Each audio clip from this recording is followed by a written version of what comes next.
Office of the mission director সমগ্ৰ শিক্ষা অসমৰ ফালৰ পৰা ইয়াতে আপোনালোকে দেখিছে 22/11/2025 তাৰিখত এখন নটিফিকেশ্যন আহিছে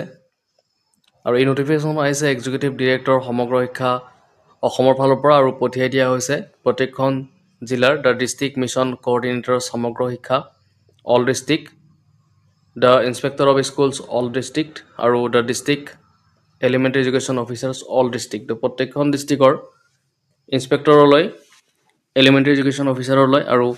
ডিষ্ট্ৰিক্ট মিছন কোঅৰ্ডিনেটৰলৈকে পঠিয়াই দিছে আৰু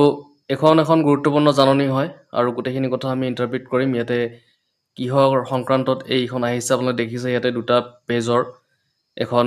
নটিফিকেশ্যন গাইডলাইন এখন আছে আৰু ছাবজেক্টটো চাওক guidelines regarding distribution and use of library books magazine news paper elementary and secondary levels 2025 financial year 2026 অৰ্থাৎ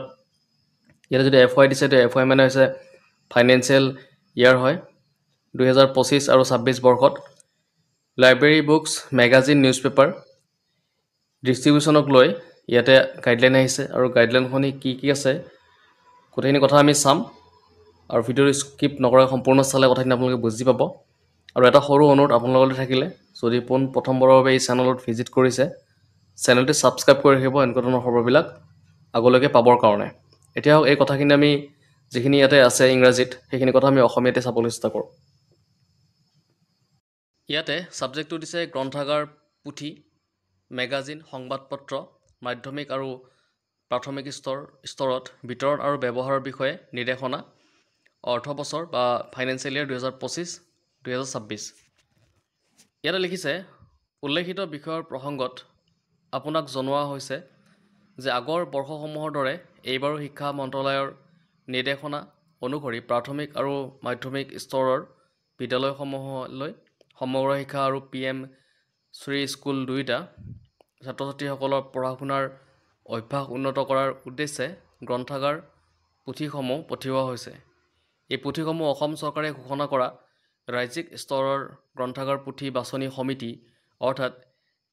SLBSC বাছনি কৰিছে 2025-26 বৰ্ষৰ শিক্ষাবৰ্ষৰ বাবে তলত দিয়া প্ৰতিষ্ঠান প্ৰকাশক ৰাজ্যিক মিছন কাৰ্যালয় সমগ্ৰ শিক্ষা অসমৰ আদেশ আৰু অনুমোদন অনুসৰি পুথি যোগান ধৰিছে ইয়াতে পাব্লিকেশ্যনখিনি দিছে নাম্বাৰ 1ত দিছে publication board Assam Prakashan Parishad number 2 children's literature trust Asom Shishu Sahitya Nyas number 3 Sahitya Akademi number 4 blue sky services central institute of Indian languages চিভিলৰ পক্ষৰ পৰা চৌফৌৰা Assam book hive Assam publishing house Vistar Sanskriti Prakashan আৰু অসম আসাম ছায়েন্স ছ'চাইটি ইয়াতে দেখিলে আপোনালোকে 9টা ইয়াতে অনুমোদন কৰা যোগান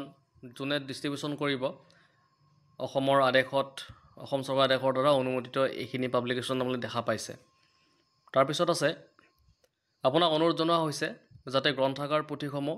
সঠিকভাৱে বিতৰণ আৰু ব্যৱহাৰ নিশ্চিত কৰা হয় আৰু অনুসংলগ্ন এনেক্সাৰ উল্লেখিত গ্ৰন্থাগাৰ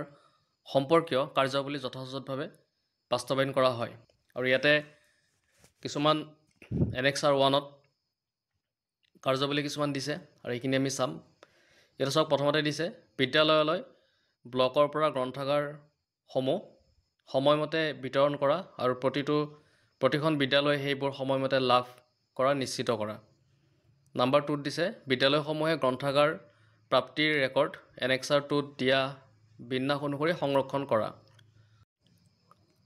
তাৰপিছত দিছে সকলো স্তৰত গ্ৰন্থাগাৰ পোৱাটো আৰু বিতৰণৰ সঠিক ৰেকৰ্ড হাৰ্ড কপি আৰু ছফ্ট কপি দুয়ো সংৰক্ষণ কৰা তাৰপিছত যে বৰ্গ অনুযায়ী স্তৰ অনুযায়ী মাধ্যম অনুযায়ী সতিয়ানত গ্ৰন্থসমূহৰ কেটেলগ কৰা আৰু বৰ্ণানুক্ৰমে নম্বৰ দিয়া তাৰপিছত আছে আলমিৰা ৰেক আদিত কিতাপসমূহ সজাই ৰখা লাইব্ৰেৰী ইনচাৰ্জ হিচাপে সহকাৰী শিক্ষক শিক্ষিকাৰ ভূমিকাখন পূৰ্বে নিৰ্ধাৰিত দিশ অনুসৰি পালন কৰা CWSN সহ সকলো শিশুৱে যাতে গ্ৰন্থাগাৰ সঠিকভাৱে ব্যৱহাৰ কৰিব পাৰে সেইটো নিশ্চিত কৰা, পাঠ্যসূচিত পঢ়া সময় ৰিডিং পেৰিয়ড সঠিকভাৱে পালন কৰা, গ্ৰন্থাগাৰ ইনচাৰ্জ শিক্ষিকাই একান্তভাৱে ৰেজিষ্টাৰ সংৰক্ষণ কৰা যাতে প্ৰতিজন শিশুৱে কিমানখন কিতাপ পাইছে সেইটো সহজে পৰিচয় কৰিব পাৰি। তাৰপিছত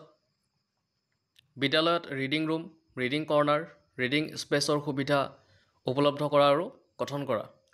সকলো ছাত্ৰ ছাত্ৰীলৈ গ্ৰন্থাগাৰৰ সকলো সম্পদ সমানভাৱে উপলব্ধ কৰা, আৰু শেষত DSCG সদস্য, BSCG সদস্য, পৰামৰ্শদাতা, BRP, CRCC আদিৰ দ্বাৰা নিয়মীয়া নিৰীক্ষণ কৰি গ্ৰন্থাগাৰ বয়সমূহৰ যথাযথ ব্যৱহাৰ আৰু পঢ়া, গল্প কথা পঢ়া, গল্প লিখা, আলোচনা আদি কাৰ্যকলাপ সঠিকভাৱে বাস্তৱায়ন হোৱা নিশ্চিত কৰাৰ লগতে শিশুসকলৰ মাজত তেওঁলোকে পঢ়া গ্ৰন্থাগাৰ কিতাপসমূহ আৰু সেইবোৰত কি পালে সেই বিষয়ে কথোপকথন আলোচনা সময়ে সময়ে অনুষ্ঠিত কৰা। তো দেখিলে আপোনালোকে ভালেখিনি গাইডলাইন ইয়াতে দিছে, আৰু এই গাইডলাইন আমি গোটেইখিনি কথাই ইয়াতে ইণ্টাৰপ্ৰেট কৰিলোঁ। আৰু যদি ভিডিঅ'টো ভাল লাগিছে লাইক, শ্বেয়াৰ আৰু ছাবস্ক্ৰাইব এটা কৰি দিব।